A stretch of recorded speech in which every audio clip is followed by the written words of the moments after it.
ये मेरी बाइबल है।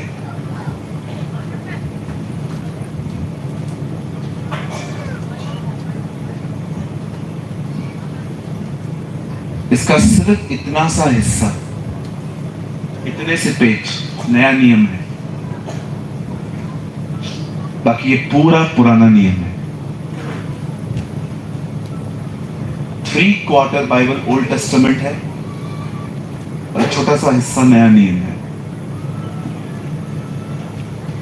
जब आप पुराने नियम को पढ़ते हैं, जब परमेश्वर ने कहा इस्राएलियों को, जब तुमसे पाप हो तो उस पाप के बदले में प्रायश्चित के लिए तुम्हें एक जानवर बलिदान करना पड़ेगा। जब भी इस्राएलियों से कोई पाप होता था, वो किसी मेमने को, कबूतर के बच्चों को या किसी जानवर को परमेश्वर के सामने ले जाते थे। याजक उन्हें मारता था, उसका खून प्रभु को देता था, चमड़ी यरूशलेम के बाहर फेंकी जाती थी और अंदर जो पड़ा रहता था उसका हिस्सा याजक का रहता था।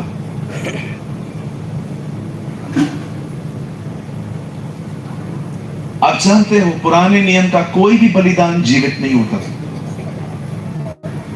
हर बलिदान प्रभु के सामने मर के फेंका जाता था।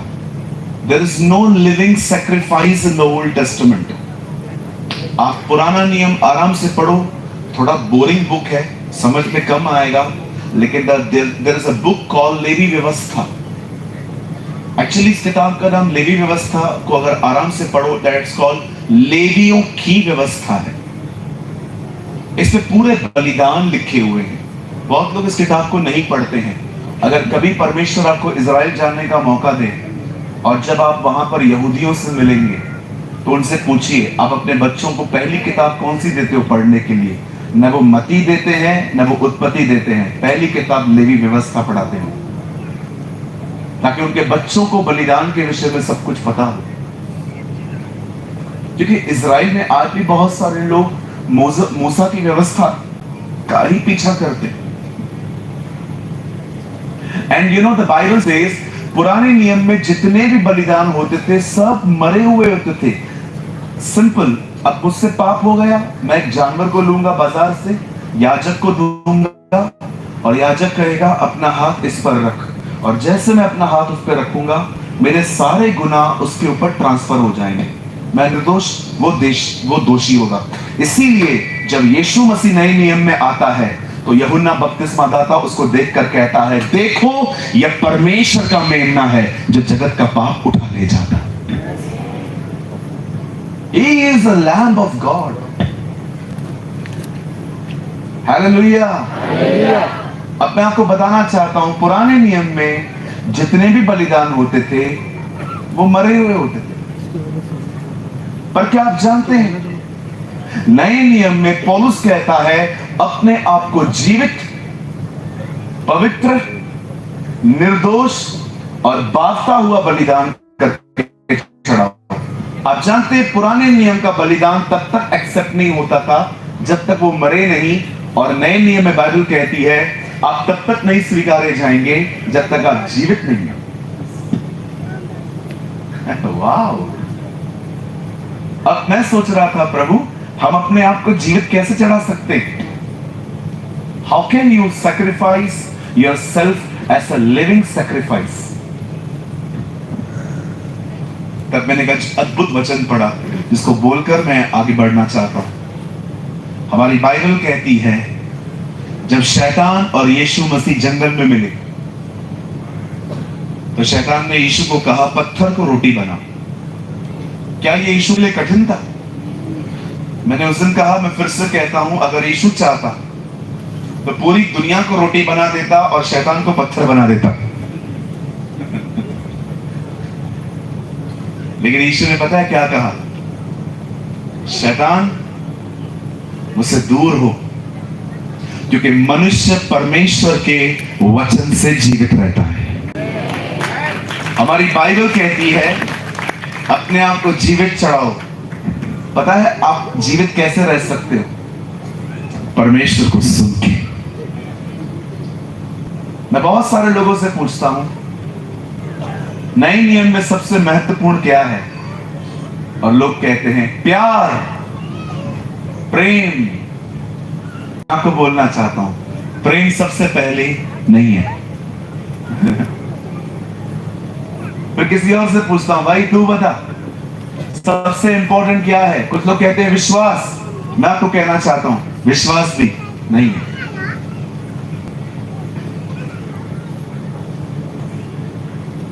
विश्वास भी नहीं है, प्रेम भी नहीं है। तो बता, नए नियम में सबसे ज्यादा इंपॉर्टेंट क्या है? नए नियम में सबसे इंपॉर्टेंट है परमेश्वर को सुनना। आप पढ़ के देखिए। तो बता, विश्वास कैसे आएगा? विश्वास सुनने से, सुनना मसीह के वचन से होता है। सुनने से विश्वास आता है जी। तो ब्रदर, प्यार कैसे आता है? व्यवस्था विवरण में लिखा है, हे इज़राइल सुन, तू अपने परमेश्वर से अपने सारे मन, प्राण, शक्ति, बुद्धि से प्रेम करना। पहले आया है सुन। इवन जब एलिया और मूसा यीशु से मिलने आते हैं, तब वहां पर आवाज आती है, यह मेरा प्रिय पुत्र है, इसकी सुनो। Hear him. The most important thing is not love. ये सब बात में आता है। The most important thing is hearing the Lord. परमेश्वर को सुनना। मनुष्य केवल रोटी से नहीं, परंतु परमेश्वर के मुंह से निकले गए वचन से जिएगा। उसको सुनना सीखो। आप बिल्कुल मार्था बनो, पर यह बात याद रखो, पहले मरियम बनो। मार्था प्रभु के लिए सेवा कर रही थी, मरियम कुछ नहीं कर रही थी, बैठ के उसको सुन रही थी। कहिए मेरे पीछे, प्रभु चाहता है मैं मार्था बाद में बनूं, पहले मैं मरियम बनूं। यस। कुछ लोग मार्था को क्रिटिसाइज करते हैं, मार्था की तरह न बनो। मार्था भी चाहिए भाई, प्रभु को सेवा तो चाहिए ना। आप नहीं करोगे तो कौन करेगा? लेकिन परमेश्वर चाहता है पहले आप मरियम बनो। उठो, थोड़ा नींद से दोस्ती तोड़ो, जल्दी उठो, सुबह प्रभु को सुनो, इससे आप जीवित रहोगे। हालेलुया। आई डोंट नो आप में से कितने लोग हैं जो प्रभु को सुनते हैं। आपको पता है हम लोग क्यों नहीं सुनते?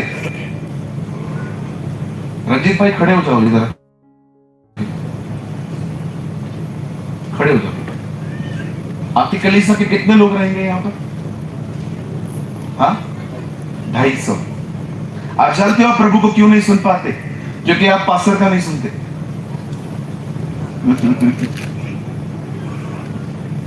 जो आदमी पास्टर का नहीं सुन पाएगा, वो प्रभु का कैसे सुनेगा?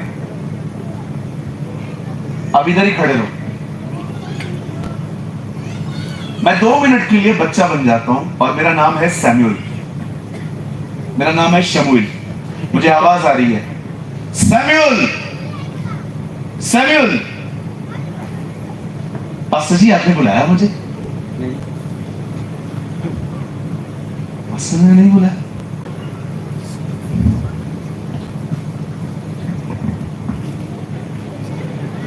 सैमुअल, सैमुअल,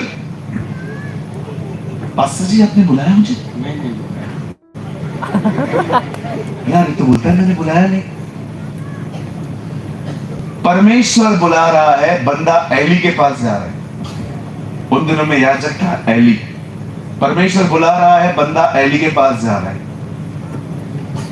फिर तीसरी बार आवाज आया, सैमुअल। इस बार पास्टर ने पता है क्या कहा? इसके बाद आवाज आता है ना, तो बोलना क्या आ गया। अब मेरा एक सवाल है, बंदे को प्रभु बुला रहा है, बंदा एली के पास क्यों जा रहा है? पता है क्यों? क्योंकि वो आवाज एली की थी। सुनिए, परमेश्वर एली की आवाज में बात कर रहा था। जब परमेश्वर मूसा से बात करता है तो मूसा कहता है उसकी आवाज बिजलियों के कड़कने की तरह है। What experience. जब एलिया से प्रभु बात करता है तो दबी हुई आवाज में करता है, एलिया। एलिया सोया हुआ था, प्रभु आके कहता है, एलिया, हाँ तेरा यहां क्या काम? कुछ लोग वॉशरूम जाते हैं मोबाइल लेके, पूरा पेट साफ हो गया, उधर अभी भी बैठे। फिर प्रभु आके कहता है, बेटा हाँ तेरा यहां क्या काम।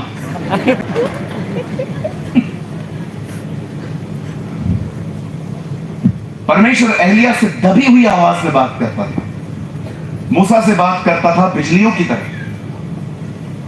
यूहन्ना कहता है मैंने उसकी आवाज तुरहियों की तरह सुनी, जैसे तुरही बजती है। परमेश्वर मूसा से बिजलियों की तरह बात करता है, एलिया से दबी हुई आवाज में बात करता है, यूहन्ना से तुरही की तरह बात करता है। लेकिन जब परमेश्वर अपने भवन में अपने बच्चे से बात करता है तो पास्टर की आवाज से करता है।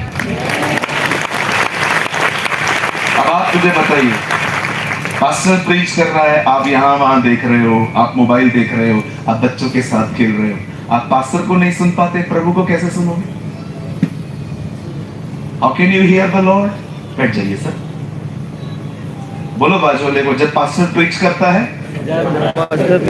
उसको सुनो। कुछ लोग को पता नहीं, मुझे समझ में नहीं आता है इनके साथ हुआ क्या, खोए रहते। मतलब मैं कभी कभी समझ नहीं पाता हूं प्रभु हुआ क्या है इनके साथ। इनके शक्कर के जहाज डूब गए हैं, इन्होंने रेलवे खरीदा था, रेलवे बिक गई, इनके मॉल्स चल रहे हैं बड़े बड़े भुवनेश्वर में। इतना टेंशन किस बात का है इनके पास? आप कुछ लोगों को देखते रहेंगे ना, ऑलवेज लॉस्ट, ऑलवेज लॉस्ट।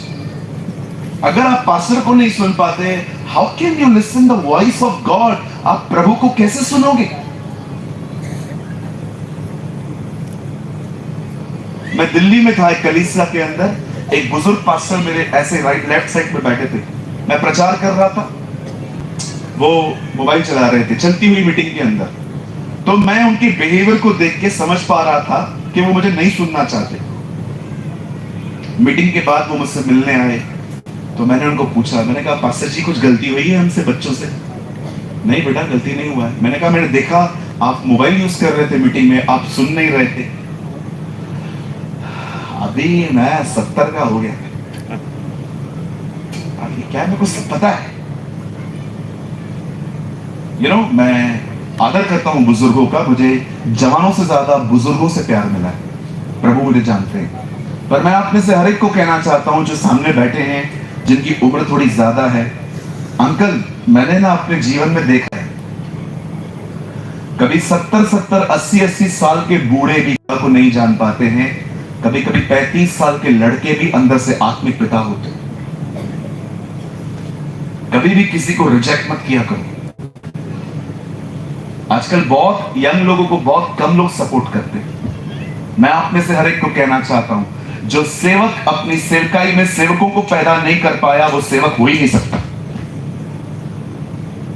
जो मिनिस्टर, जो सेवकाई करने वाला व्यक्ति अगर अपनी सभा में सेवकों को पैदा नहीं, पौलुस को तीमुथियुस का कितना बोझ था, वो उसे कितना कह रहा था आने वाली पीढ़ी के लिए आदर्श बन।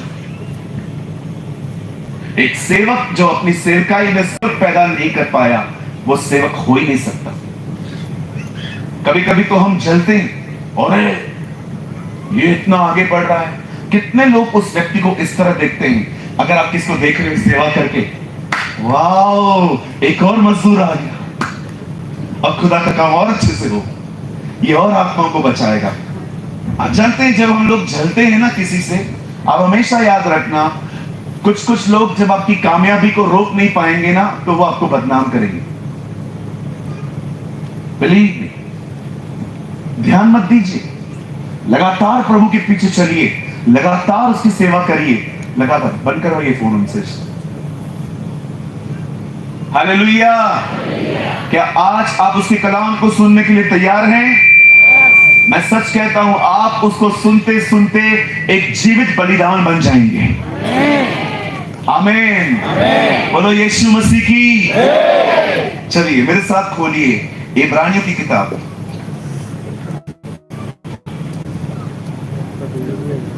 बिठा दीजिए, खड़े मत रहिए, बिठा दीजिए,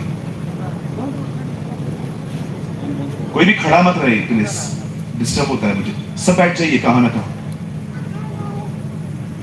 मेरे साथ खोलिए हिब्रूस, इब्रानियों की किताब।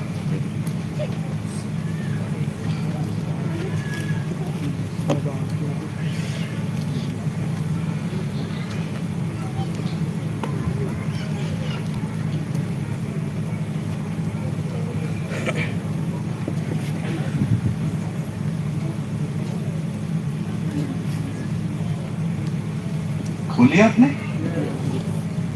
Shall I read? मैं पढ़ूं? Yes. चैप्टर 9, 9 अध्याय और मैं आपके लिए पढ़ता हूं लास्ट वर्ड 28।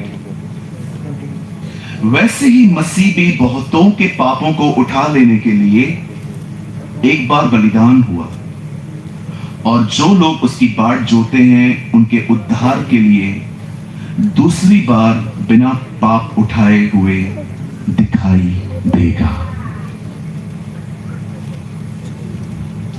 मैं 3 गिनूंगा, आप में से हर एक को अपनी अपनी बाइबल में ये जोर से पढ़ना है, ठीक है? 1 2 3।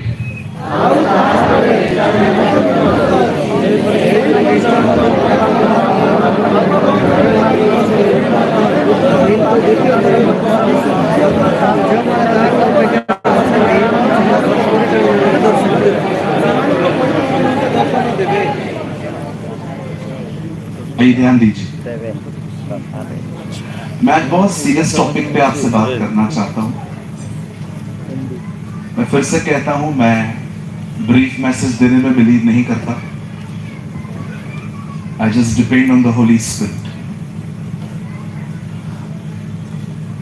ये बाइबल की एक ऐसी आयत है, ये बाइबल का एक ऐसा वचन है जिसमें यीशु मसीह के दोनों आगमन के लिए एक ही वचन में लिखा है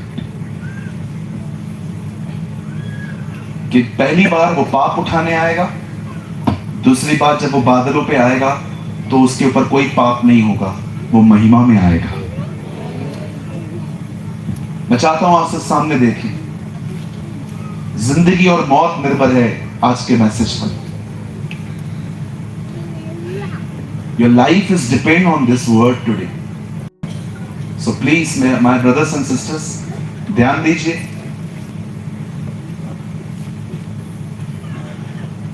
बाइबल कहती है परमेश्वर ने सृष्टि की रचना की। इस दुनिया में कुछ भी खुद ब खुद नहीं बना है, सब कुछ बनाने वाला परमेश्वर है। कुछ लोगों को लगता है इस दुनिया को बने हुए बहुत साल हो गए, लाखों करोड़ों साल। गलत। इस दुनिया को अस्तित्व में आए हुए सिर्फ 6024 साल हुए, 6024 ईयर्स। हो सकता है उससे पहले भी कुछ हो जिसके बारे में हम इतना नहीं जानते हैं, पर इस दुनिया को अस्तित्व में आए हुए जब परमेश्वर ने इसको बनाना शुरू किया, ओनली 6024 ईयर्स। जब परमेश्वर ने इस दुनिया को बनाया तो बहुत ही विचित्र तरीके से बनाया है। आई डोंट नो आप में से कितने ने ध्यान से पढ़ा। जब परमेश्वर इस दुनिया को बना रहा था तो उसने पहले ज्योति बनाई, He said, let there be light, और ज्योति हो गई। उसके बाद परमेश्वर ने, आप देख सकते हैं, जानवरों को बनाया, पेड़ पौधों को बनाया, सूरज बनाया, चांद बनाया, सारे गैलेक्सी बनाए, प्लैनेट्स बनाए। He created everything. But I don't know आप में से कितने लोगों ने यह बात नोटिस किया है, जब परमेश्वर मछलियों को बना रहा था तब उसने ये नहीं कहा मछलियां बन जाएं, उसने कहा पानी में से सारे जंतु बाहर हैं। आप पढ़ सकते हो, पानी में सारे जीव जंतु बन जाएं। आप जानते हो जब प्रभु को मछलियां बनानी थी तो परमेश्वर ने पानी से बात की। अमेजिंग ना? जब परमेश्वर ने पेड़ पौधों को बनाया तो जमीन से बात की थी कि जमीन में से सारे पेड़ पौधे जो जंगली हैं, जो भी हैं, सब उगे। क्या आपने इस बात को देखा? जब परमेश्वर को मछलियां बनानी थी तो उसने पानी से बात की, जब उसको पेड़ बनाना था तो उसने जमीन से बात की, लेकिन जब उसे मनुष्य बनाना था उसे खुद से बात की। आओ हम मनुष्य बनाए। Amazing, that's beautiful. पेड़ आप जमीन से उखाड़ो, सूख जाए। मछली पानी से निकालो, खत्म। आप खुदा से अलग हो जाओगे, क्योंकि वो तुम्हारी जड़ है। इसलिए यीशु यूहन्ना 15 अध्याय में कहता है, यदि तुम मुझ में बने रहो तो तुम फल लाओगे, क्योंकि हम वहीं से निकले हैं। जब परमेश्वर इस सृष्टि को बना रहा है ना, इट्स ब्यूटीफुल। अब प्रॉब्लम यह है, लोग जब पढ़ते हैं उन्हें ये बातें नहीं दिखती, तो इसलिए नहीं दिखती क्योंकि हम बाइबल को कभी कभी एक नॉर्मल किताब की तरह पढ़ते, एक लर्नर की तरह नहीं पढ़ते। मैं जब भी बाइबल खोलता हूं तो मैं ये बिलीव ही नहीं करता हूं कि मुझे कुछ भी पता है। मैं एक विद्यार्थी की तरह प्रभु के सामने जाता हूं और कहता हूं, प्रभु मुझे सिखाओ। और हर बार जब मैं बाइबल खोलता हूं मैं कुछ नया ही सीखता हूं। सेम बाइबल है, सेम बाइबल, लेकिन रोज नया खाना। आपने ये बात देखी, इस्राएली 40 साल तक एक ही खाना खाते रहे, मन्ना, लेकिन हर दिन फ्रेश था। सेम बाइबल पर हर दिन फ्रेश, सेम मन्ना पर एवरीडे फ्रेश। अब परमेश्वर ने इस दुनिया को इस तरह बनाया। मैं आगे बढ़ता हूं। परमेश्वर ने आदम को कहा, सब कुछ खा सकता है, एक पेड़ में से मत खाना, अगर तू उसको खाएगा तू मर जाएगा। शैतान ने भी ये सुना था और शैतान आके कहता है, आदम इज दैट ट्रू? ये सच है? परमेश्वर ने कहा है कुछ भी नहीं खाना है। No no no no no, ऐसा नहीं है, हम सब खा सकते हैं, एक को छोड़ के। प्रभु ने कहा, जिस दिन इसमें से खाओगे मर जाओगे। नहीं मरोगे, खाओ। शैतान का पहला झूठ है, पाप करो कुछ नहीं होगा। The first lie of the devil। आज भी वो आपको यही कहेगा। अरे चलता है, बीड़ी चलती है, सिगरेट चलता है, अरे तंबाकू चलता है, अरे एक लड़की चलती है, 10 थोड़ी रखी है तूने, एक अफेयर चलता है, कुछ नहीं होगा, इट्स ओके। किसी का पैसा भी ले लिया, कोई बात नहीं, प्रभु दयालु है, माफ करता है। वो आज भी लोगों को सेम उकसाता है। एक भाई मिला मुझे, किसी और चर्च के थे। उन्होंने कहा, मुझे प्रभु ने कहा कल तेरा बपतिस्मा है, आज जितना पाप करना है कर ले। Very good. बोला, मैंने शराब पी, मैंने तंबाकू खाया, मैंने सिगरेट पिया, पूरी रात ऐश किया, अगले दिन मैंने बपतिस्मा लिया। मैंने कहा, ये किसने कहा था? बोला, प्रभु ने। Very good. कौन है ये प्रभु? हमें भी मिला, इतनी फ्रीडम देता है। देख रहे हो लोग कैसे कैसे डिसीव हो जाते।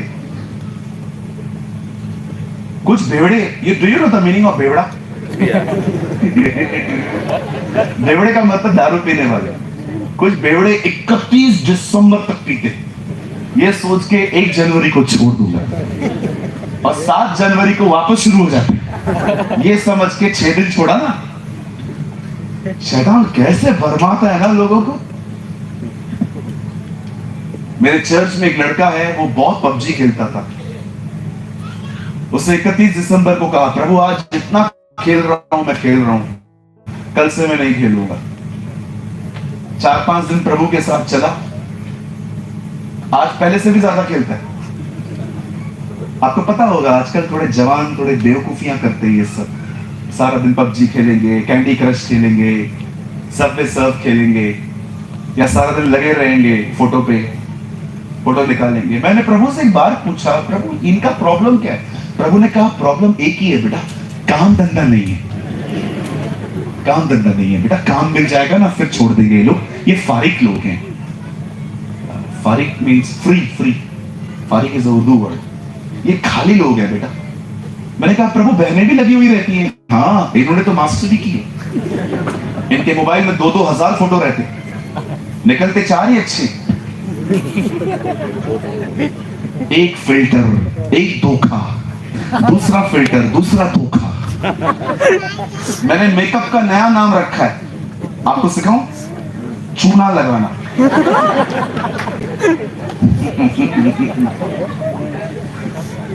आई डोंट नो आप में से कितने लोग बॉम्बे का लैंग्वेज समझते हैं। हमारे बॉम्बे में ना ऐसे लैंग्वेज यूज करते हैं। अगर किसी को भी बेवकूफ बना रहे हो ना, तो उसका मतलब होता है चूना लगा रहा है तू मुझे। आइए बहनों, एक दूसरे को बोलो, दूसरों को चूना लगाना बंद कर। 1 filter, 2 filter, 4 filter, 5 filter.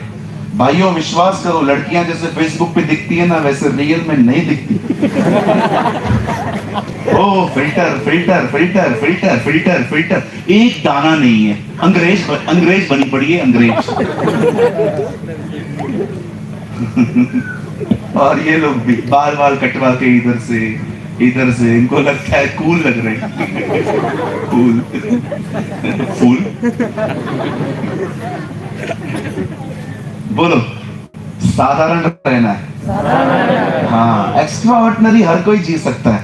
I challenge you, ordinary जी के दिखाओ। इस दुनिया में एक्स्ट्रा ऑर्डिनरी जीना बहुत आसान है। मैं आपको कहना चाहता हूं, आप ऐसे बन के दिखाओ कि आपके ऊपर किसी का भी नजर नहीं जाए। That's very difficult, it's really difficult. एक पवित्र आत्मा से परिपूर्ण व्यक्ति की पहचान पता है क्या होती है? साधारण होते हैं, और जो खाली होते हैं ना, उतने ही असाधारण, एक्स्ट्रा ऑर्डिनरी। जब परमेश्वर ने आदम को कहा कि फल मत खाना, बाइबल कहती है शैतान वहां आया, उसने बहन हवा को बहकाया और उसने फल खाया और उसने अपने हस्बैंड को भी दिया। और जैसे वो खा गए, लॉन्ग स्टोरी शॉर्ट, हमारी बाइबल कहती है वो परमेश्वर से दूर हो गए। उन्होंने अदन की वाटिका, अपना घर भी खो दिया, काम भी खो दिया, सब कुछ खो दिया। और बाइबल बताती है अब they are not part of the presence of the Lord. अब वो प्रभु की उपस्थिति के वारिस नहीं थे, वो अलग हो गए। आप देखिए, जब इंसान खुदा से अलग हुआ है ना, उनकी हालत देखो क्या हुई है, क्या डिक्लाइन आया है। उसके पहले बेटे ने उसके दूसरे बेटे को मार दिया, केन ने हाबिल की हत्या की।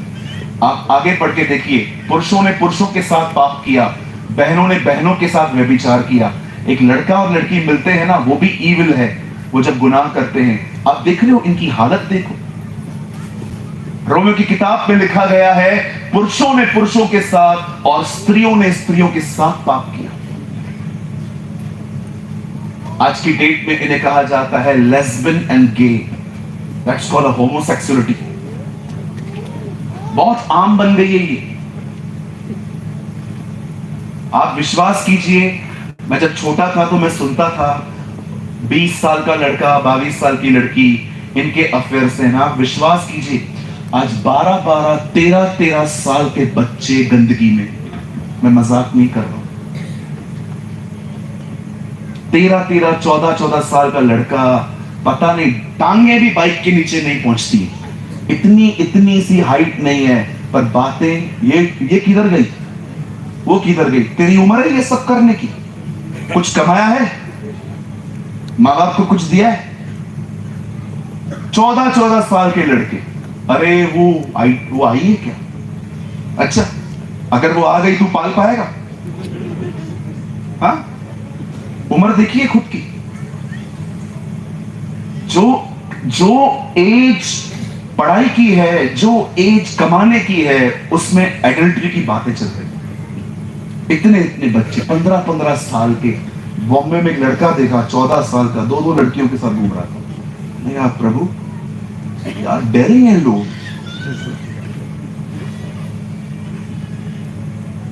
देख रहे हो decline, see the decline of Mankind. The Bible says लोग घमंडी बन गए, खुदा से दूर जाके बहुत सारे गुनाहों में चले गए। और मेरी बाइबल कहती है, जब परमेश्वर ने देखा कि मनुष्य पाप कर रहा है, यह परमेश्वर की योजना पहले से थी, और परमेश्वर ने अपने नबियों को भेजना शुरू किया। यशायाह नबी आए, उन्होंने कहा एक कुंवारी गर्भवती होगी, पुत्र जनेगी, उसका नाम इमानुएल रखा जाएगा। यशायाह ने यीशु मसीह के बारे में बात की। एक और भविष्यवक्ता आया, यिर्मयाह, उसने कहा यिशै के ठूंठ से एक जड़ निकलेगी जिससे इजराइल धर्मी ठहरेगा। यीशु मसीह के बारे में बात की।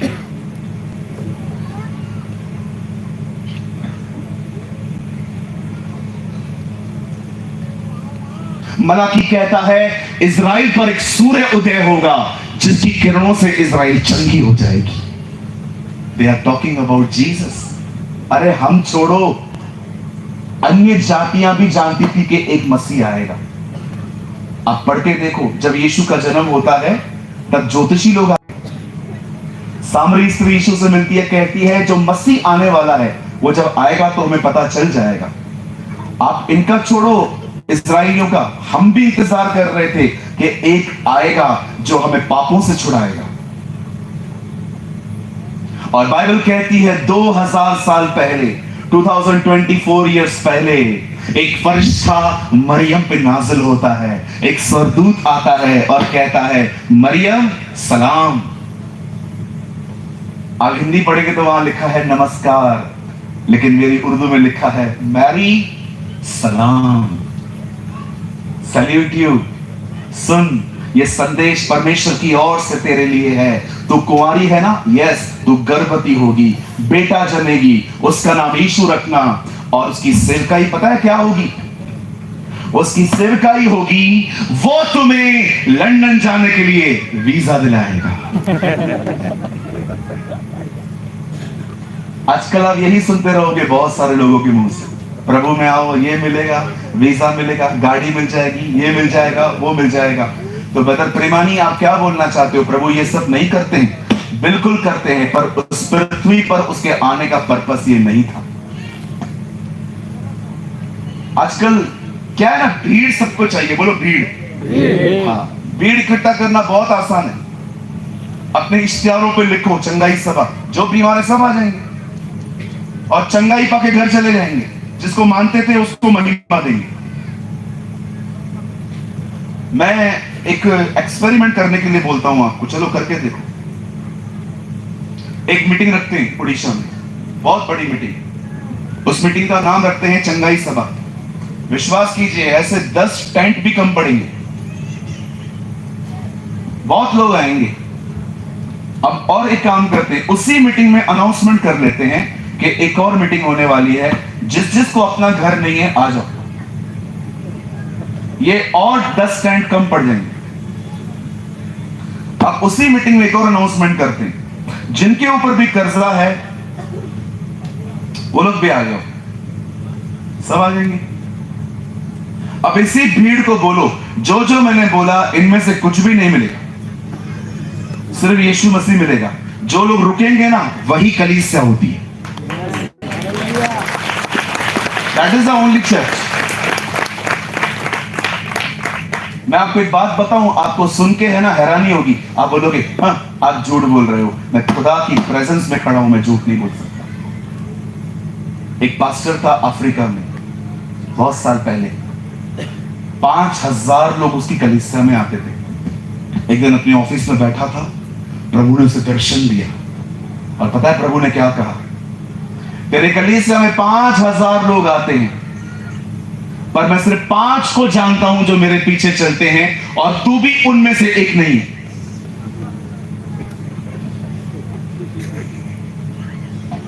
प्रभु ने उससे कहा मैं जानता हूं तेरी कलीसिया में 5000 लोग आते हैं, पर मैं सिर्फ 5 को जानता हूं जो मेरे पीछे चलते हैं, और तू उनमें से एक नहीं है। सिर्फ भीड़ आना बड़ी बात नहीं होती, कितने लोग हैं जो यीशु के लिए आते हैं। That is the most important thing. जब स्वर्गदूत आता है तो वो ये नहीं कहता वीजा मिलेगा, कार मिलेगी, चंगाई मिलेगी। अरे करता है प्रभु सब, मुझे भी पता है, आप बच्चे हो उसके, लेकिन याद रखिए it was not his purpose. ये उसका अर्थ नहीं है कि वो क्यों आया। स्वर्गदूत ने कहा वो अपने लोगों को उनके पापों से छुड़ाने आएगा। मैं आपको बताना चाहता हूं, यीशु मसीह सब कुछ करता है, पर सबसे पहले वो इसीलिए आया है ताकि वो आपके चरित्र को बदले। He want to change your character first। Hallelujah.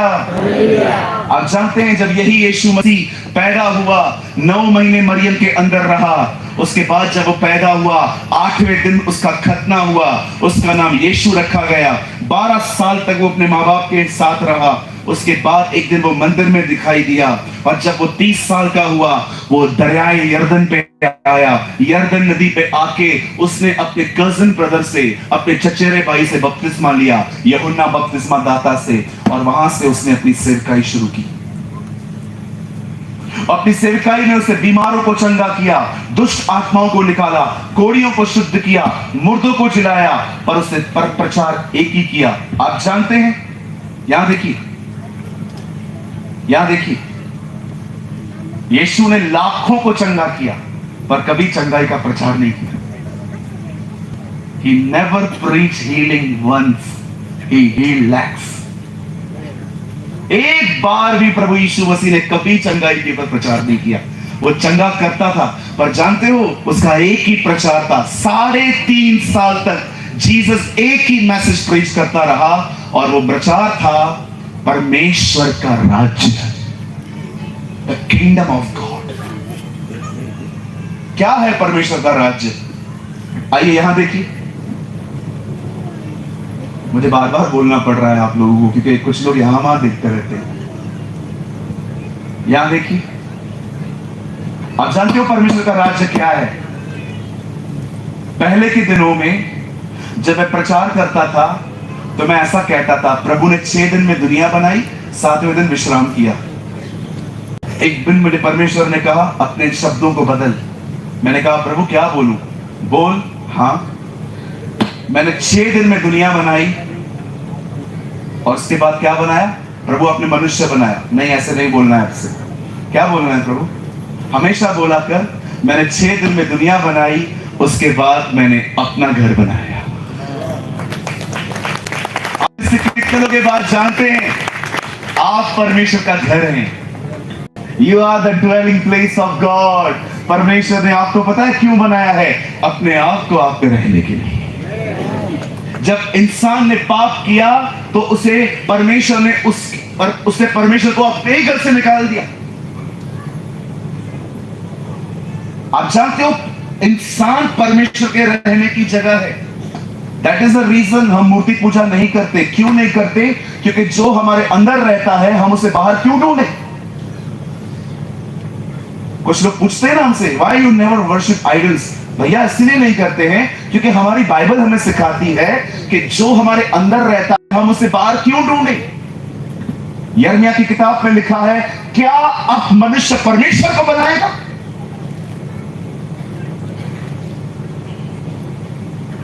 जब आदम ने पाप किया, तो परमेश्वर को उसके ही घर से निकाल दिया। इसीलिए यीशु ने प्रचार किया, पश्चाताप करो। इसीलिए नहीं कि तुम्हें स्वर्ग जाना है, पश्चाताप करो, क्योंकि परमेश्वर का राज्य निकट है। जानते हो प्रभु क्या चाह रहा था? तुम पश्चाताप करो, अपने पापों से मन फिराओ। मैं वही परमेश्वर हूं जिसको तुमने निकाल दिया था। मैं वापस तुम्हारे अंदर आके तुम्हारे अंदर राज्य करूंगा।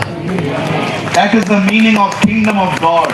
इसका अर्थ है परमेश्वर की बादशाहत का प्रचार वो करता था। पश्चाताप करो। आज सुनोगे आप, पश्चाताप करो, यीशु आने वाला है, सो जाओ। तो यीशु मसीह ऐसे कभी नहीं बोलते थे। आप सोचो, अगर आप इसलिए पश्चाताप करते हो स्वर्ग जाने के लिए, तो यीशु से तो आपका कोई लेन देन ही नहीं है। क्योंकि आप पाप से पश्चाताप इसलिए कर रहे हो क्योंकि आपको सिर्फ स्वर्ग चाहिए। ये स्वार्थीपन नहीं। चलो भाई लोगों से कुछ पूछता हूं, तैयार है? Yes, no, no, yes. अच्छा, चलो भाइयों से एक सवाल पूछना चाहता हूं। बैठ जा भाई, बच्चों को प्लीज आगे मत भेजो अभी। भाइयों से एक सवाल, कितने भाई हैं जिनकी शादी नहीं हुई है अब तक? Very good. इधर देखो, सामने देखो।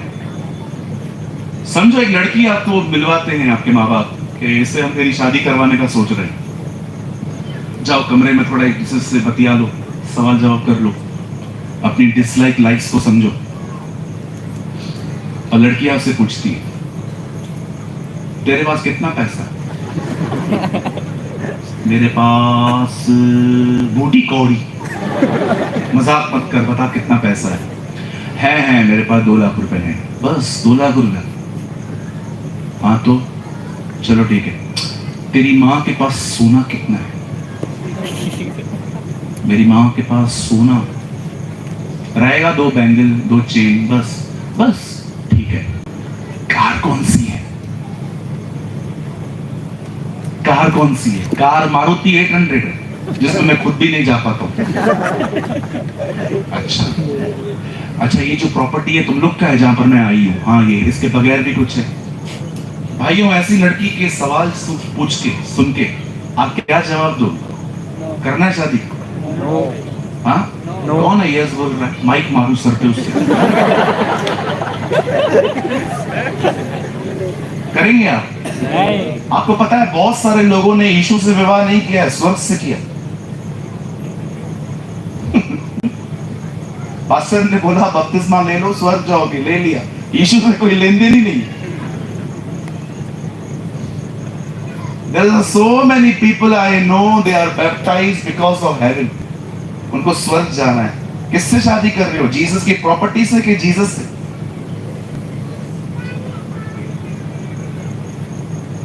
अजीब लगती है ना ये बातें सुनने में, सच है। बहुत सारे लोग हैं यीशु को नहीं जानते, बस मरने के बाद स्वर्ग जाना। प्रभु आएगा, ले जाएगा, मस्त ऊपर जाएंगे, ठंडी ठंडी हवा होगी, पानी में पैर डालेंगे, कितना मजा आएगा। जीसस से कोई लेन देन ही नहीं है। Actually they are seeking the comfort zone. वो आरामदायक जगह से शादी कर बैठे, खुदा को तो वो जानते ही नहीं है। साधु सुंदर सिंह ने कहा नरक स्वर्ग है अगर यीशु मसीह वहां है। वाह, व्हाट अ मैन। और उन्होंने कहा स्वर्ग नरक है अगर यीशु वहां नहीं। नरक स्वर्ग है अगर यीशु वहां है, और स्वर्ग भी नरक है अगर यीशु मसीह वहां नहीं है। अगर आप तैयार हो रहे हैं तो तैयार खुदा के लिए हो जाओ, सिर्फ स्वर्ग जाने के लिए नहीं। अरे स्वर्ग तो आप जाओगे ही जाएंगे, लेकिन क्या आप स्वर्ग में इसलिए जा रहे हैं क्योंकि आपको यहां से छुटकारा चाहिए, कि इसलिए जा रहे हैं क्योंकि आप अपने परमेश्वर को देखना चाहते हैं? थिंक अबाउट दिस, सोचो। हमारी बाइबल कहती है उसे बीमारों को चंगा किया, दुष्ट आत्माओं को निकाला, कोढ़ियों को शुद्ध किया। और एक दिन ऐसा हुआ जब मेरी बाइबल कहती है वो पकड़वाया गया। मारते मारते वो उसे ले गए, दाढ़ी से खींचते खींचते वो उसे ले गए। कोई पाप नहीं किया था, हमारे पापों को उठा रहा था। उसे कोड़े मारे गए, उसके सर पे सरकंडा मारा गया, इतना जख्मी कर दिया उसने। जो दुनिया उठा के चलता है वो लकड़ी नहीं उठा पा रहा। He is the one who carry the world. जो संसार उठा के चलता है उसे उन्होंने इतना मारा, उसके बदन में से इतना खून निकाला। बाइबल कहती है उसको इतना मारा गया कि उसे बेधा गया, उसे कुचला गया, उसके पूरे बदन को तोड़ा गया, और अंत में वो अपना लकड़ी तक नहीं उठा पा रहा था। इसीलिए उन्होंने एक व्यक्ति को बोला ये बहुत देर कर रहा है, तू उसकी लकड़ी उठा। उसका नाम शिमोन कुरैनी था, जिसने जीसस के क्रॉस को सेकंड साइड कैरी किया। और उसके बाद बाइबल बताती है और उसे वहां पर टांग दिया गया। हमारा परमेश्वर, हमारे प्रभु को वहां पर टांगा गया, और जैसे ही उसे टांगा गया उसने अंत में एक बात कही, पूरा हुआ, और उसने अपनी जिंदगी खुदा को दे दी।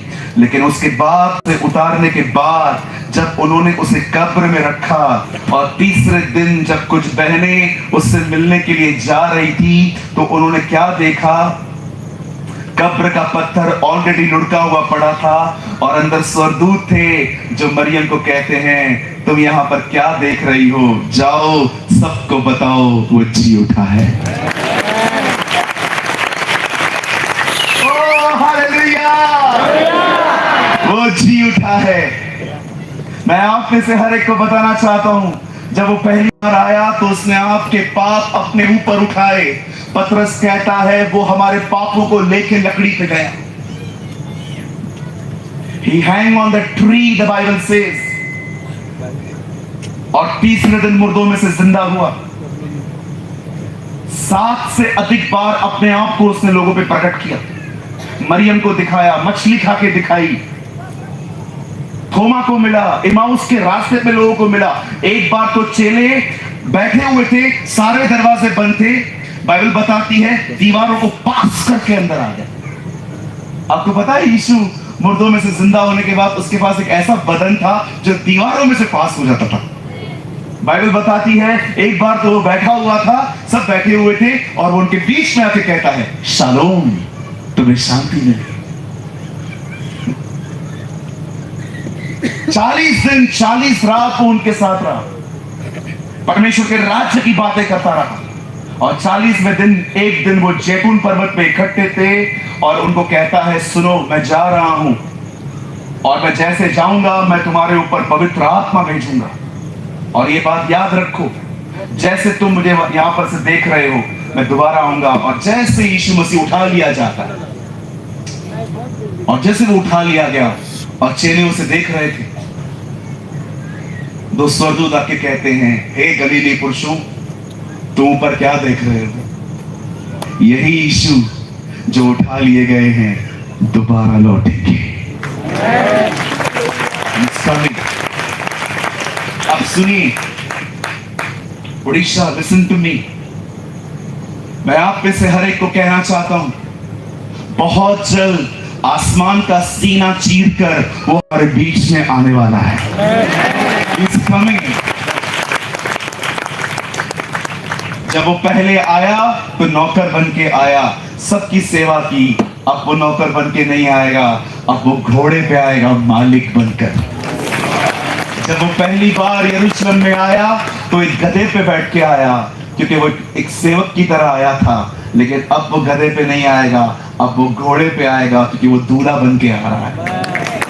अब सुनिए, आप जानते हैं वो उठा लिया गया। और आज आप में से यहां पर जितने भी लोग बैठे हैं, मैं आप में से हर एक को कहना चाहता हूं, चाहे आप किसी भी डिनोमिनेशन से क्यों ना आए, मैं आप में से हर एक को कहना चाहता हूं, अगर आप ये विश्वास करते हैं कि यीशु मसीह ने मेरे गुनाहों के लिए जिंदगी दी, यीशु मेरे लिए मारे गए, गाड़े गए, तीसरे दिन जिंदा हुए, मैं आपको बताना चाहता हूं, आप वही हैं जिसे उसने ऑलरेडी पवित्र आत्मा दे दिया है। अब आपके पास ऑलरेडी पवित्र आत्मा है। अब मैं आपसे बात पूछना चाहता हूं, क्या कभी आपने सोचा है उसने आपको पवित्र आत्मा दिया क्यों? Why God has given you the Holy Spirit? मैं पवित्र आत्मा पाया हुआ व्यक्ति,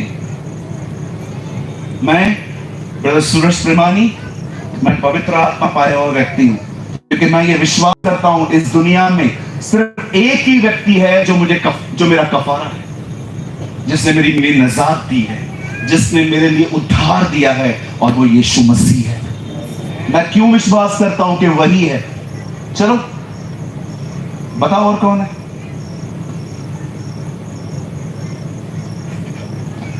बताओ कौन है जिसने आपके लिए अपनी जिंदगी दी? चलो एक का तो नाम लो। हाँ, इसने मेरे लिए मरा। कोई आपके लिए नहीं मरा। एक बता दो जो कहे, जो मरे हैं अपनी लड़ाइयों में मरे, कोई आपके लिए नहीं मरा है। जितने भी मरे हैं सब अपने युद्ध, अपने फैमिलीज के लिए लड़े हैं वो लोग। आपके लिए कोई किसी कुछ ने नहीं किया है। एक ही है जिसने आपके लिए जान दी है, वो यीशु मसीह है। Only one person.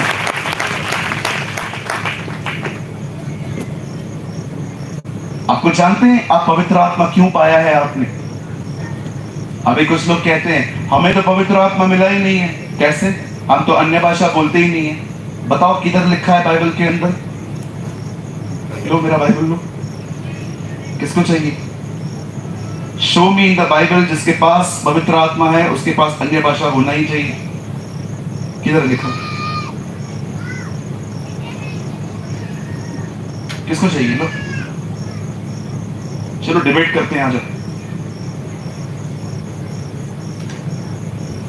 यीशु कभी अन्य भाषा नहीं बोला, तो क्या उसके पास पवित्र आत्मा नहीं था? मेरे कलीसिया में ऐसे बच्चे हैं जिनका चरित्र पहले बदला है, पवित्र अन्य भाषा उन्हें बाद में मिला है, तो क्या उनके पास पवित्र आत्मा नहीं था? आप ये मत समझना कि आपका अनुभव आप लोगों पे जबरदस्ती डाल दोगे। आपके ऊपर जब प्रभु का आत्मा आया होगा आपने अन्य भाषा बोली होगी। इसका मतलब ये नहीं है कि जो आपके साथ हुआ है वो हर एक के साथ होता है। कॉर्नेलियस के घर में लोगों ने पानी का बपतिस्मा बाद में लिया, पहले उन्हें पवित्र आत्मा मिला। पढ़ के देखिए।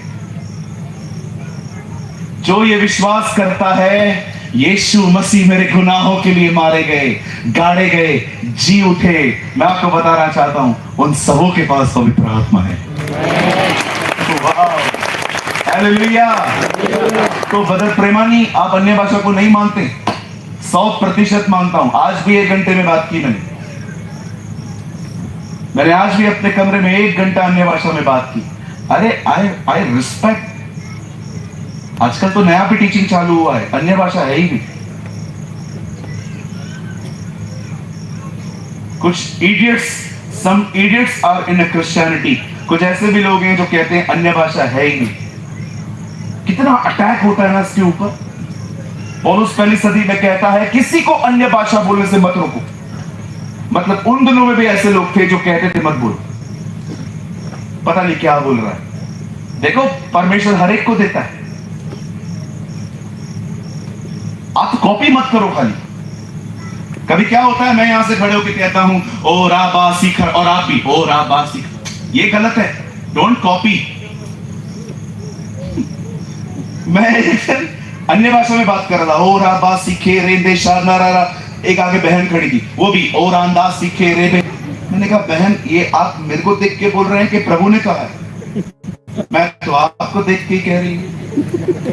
डोंट कॉपी मत करो, वो परमेश्वर खुद ही देगा आपको।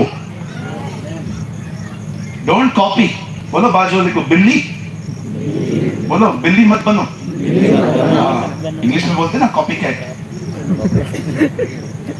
परमेश्वर ने आप में से हर एक को पवित्र आत्मा दिया है। मैं आपकी जगह पे होता ना, मैं 2 फुट जंप मारता।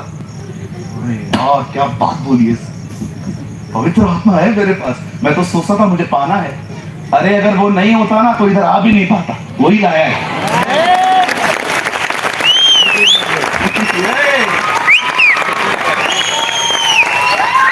Orissa, you already have the Holy Spirit of the Lord.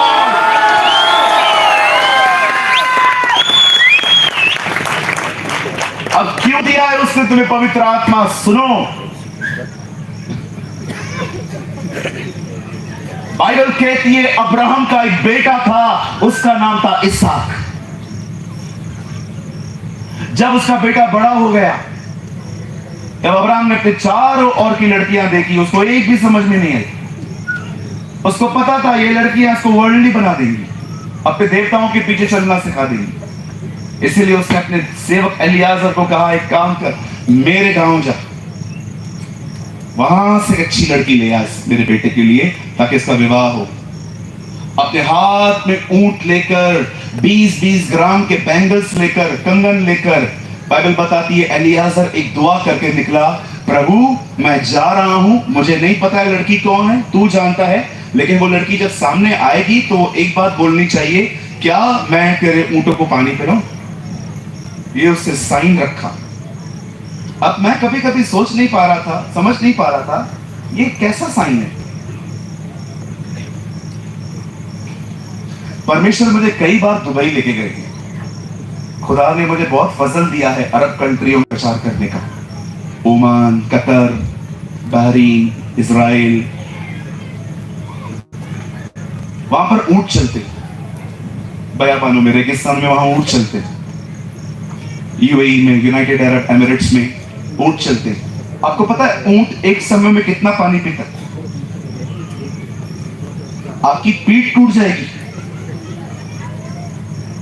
वो ग्लास और बोतल में नहीं पीता है, हजारों लीटर एक साथ पी लेता है, क्योंकि वो एक ऐसा जानवर है जो रेगिस्तान में चलता है और रेगिस्तान में पानी नहीं होता, और वो अपने अंदर पानी को रिस्टोर करता है, अंदर ही अंदर से पीता रहता है। अब वो भाई कह रहा है जो लड़की होगी वो कहेगी क्या तेरे ऊंट को पानी पिलाऊं? एक्चुअली वो ये कह रहा था, प्रभु लड़की खूबसूरत नहीं हो चलेगा, मेहनती हो। उसको मेहनती लड़की चाहिए थी। 11:30 बजे नींद से उठ के बोले चाय दे दूं, वो वाली नहीं। परमेश्वर इस्राएलियों को कहता था मैं तुम्हें दूध और मधु की धाराओं वाले देश में ले चलूंगा।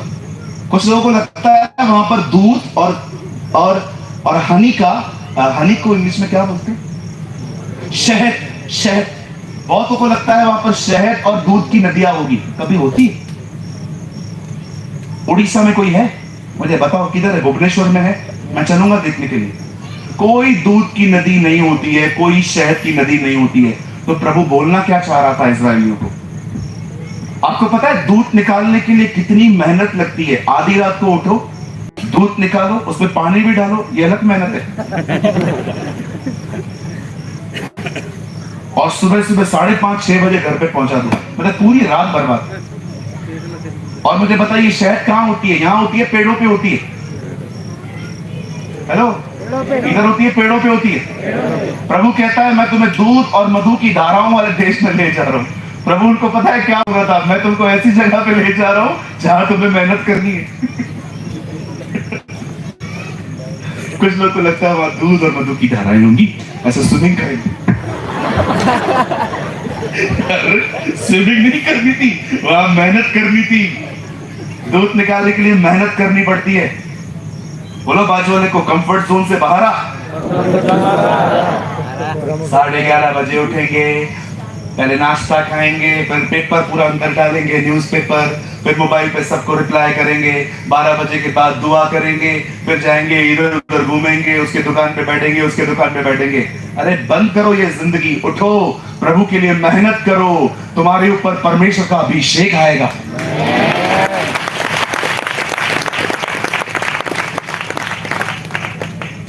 पहले का दाऊद था रात सुबह 4 बजे उठता था, आज का दाऊद सोता ही रात को 4 बजे।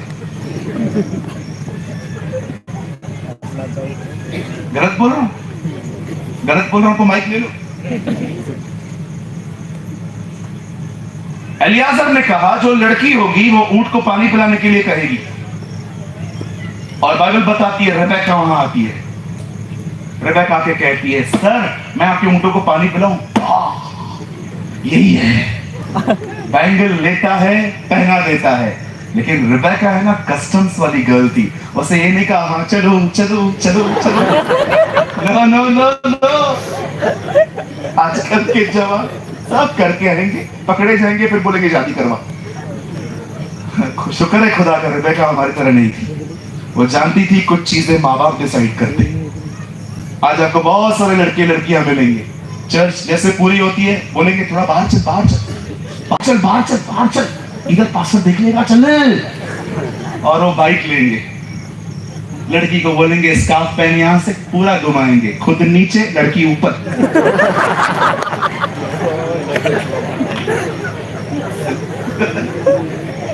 एक बार मैं बस स्टॉप पे खड़ा था, भाई ये सिग्नल पे खड़ा था, मेरे बाजू में एक लड़का आया। देखा खुद ऐसे था, लड़की नीचे थी, मेरी हंसी छूट गई। तो मैंने दरवाजा खोला, मैंने कहा बहन गिर जाएगी, नीचे उतर। ओह शट अप।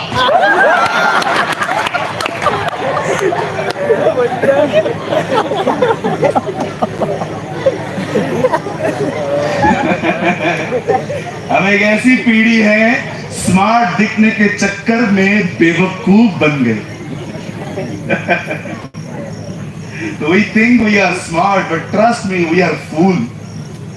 सभ्यता हमने खो दी है, डिसेंट, एक डिसेंटनेस होती है ना, वो हमने खो दी। कुछ भी करते हैं, क्या भी करते हैं, वो खड़े में जाएगा, मैं भी जाऊंगा। सिंपल बनो, अपने यीशु मसीह के पीछे चलो।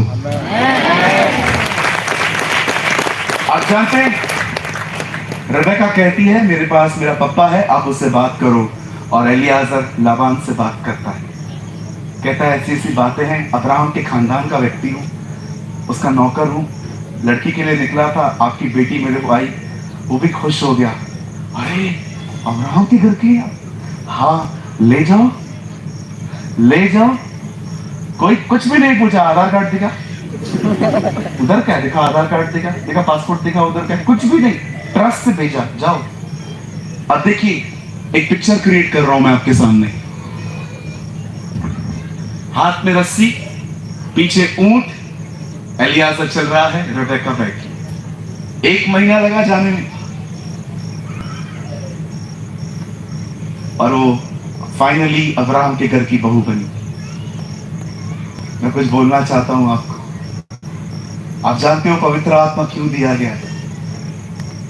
जैसे परमेश्वर ने जैसे अब्राहम को अपने बेटे के लिए एक दुल्हन चाहिए थी, इसलिए उसने एलियाजर को भेजा, वैसे ही परमेश्वर को अपने बेटे यीशु के लिए भी एक दुल्हन चाहिए, इसलिए उसने आपको पवित्र आत्मा भेजा।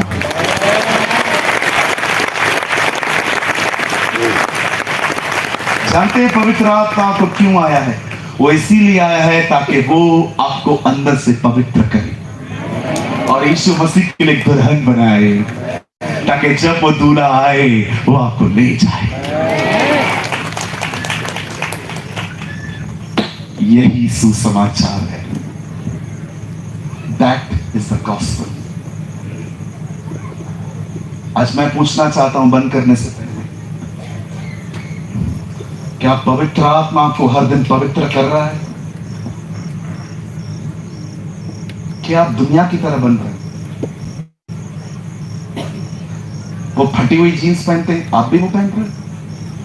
वो फालतू तरह से बाल कटवाते हैं, आप भी कर रहे हैं। ये दुनिया वासना, पैसे और पोजीशन के पीछे चल रही है। कहीं आप भी तो मसीहत में इन चीजों की खोज में नहीं हो? मैं आपसे पूछना चाहता हूं, क्या पवित्र आत्मा जिसको परमेश्वर ने यीशु मसीह के बलिदान के बाद आपके अंदर भेजा है, क्या वो पवित्र आत्मा आपको प्रतिदिन यीशु की तरह हर दिन बनाता जा रहा है? संभल जाओ, 5 कुंवारियां रह गई हैं, कहीं आप भी उनमें ना आ जाए।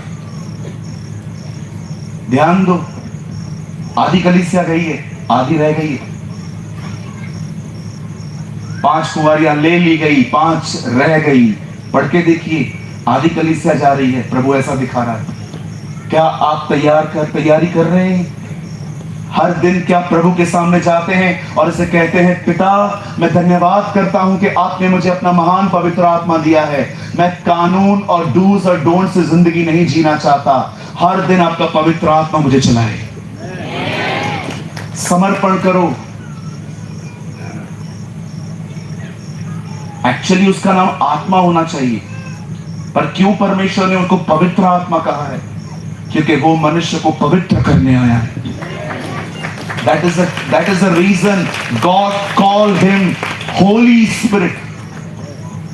Holy Spirit.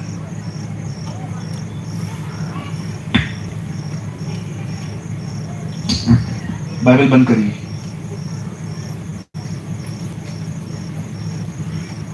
जस्ट मुझे 2 मिनट चाहिए।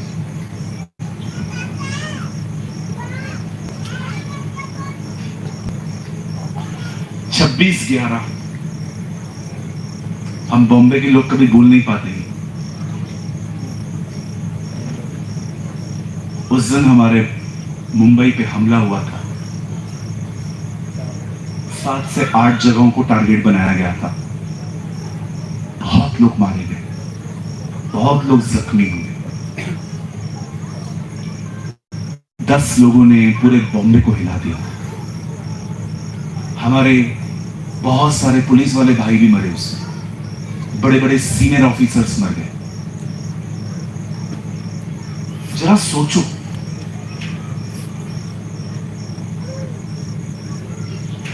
एक आदमी का माइंड कैसे दुष्ट आत्मा ट्रेन करता है कि जा, लोगों को मार, और ये भी याद रख तू भी नहीं बचेगा। कभी आपने सोचा है दुष्ट आत्मा लोगों को कितना दुष्ट बना देता है? पर पवित्र आत्मा आज मसीहों को पवित्र क्यों नहीं कर पाता? पता है क्यों? The problem is not with the Holi spirit. Problem पवित्र आत्मा के साथ नहीं है, प्रॉब्लम हमारे साथ है। क्योंकि दुष्ट व्यक्ति दुष्ट आत्मा के सामने 100% समर्पित है, पर हम मसीह लोग पवित्र आत्मा के सामने 10% भी समर्पित नहीं होते।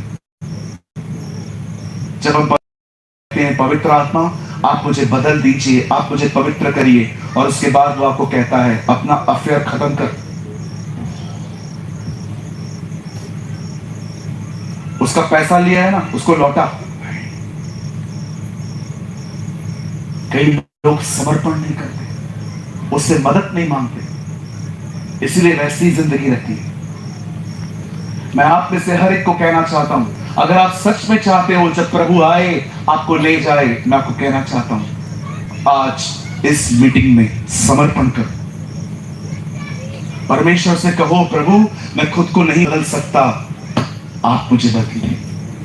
और मैं यीशु के नाम से कहना चाहता हूं वो आपको बदल देगा। God will change your life.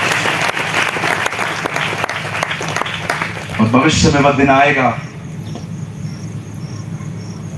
जब हनोक परमेश्वर के साथ चलता था और वो उठा लिया गया। हर वो व्यक्ति जो परमेश्वर के साथ चलता है यीशु के आने पे उठा लिया जाएगा।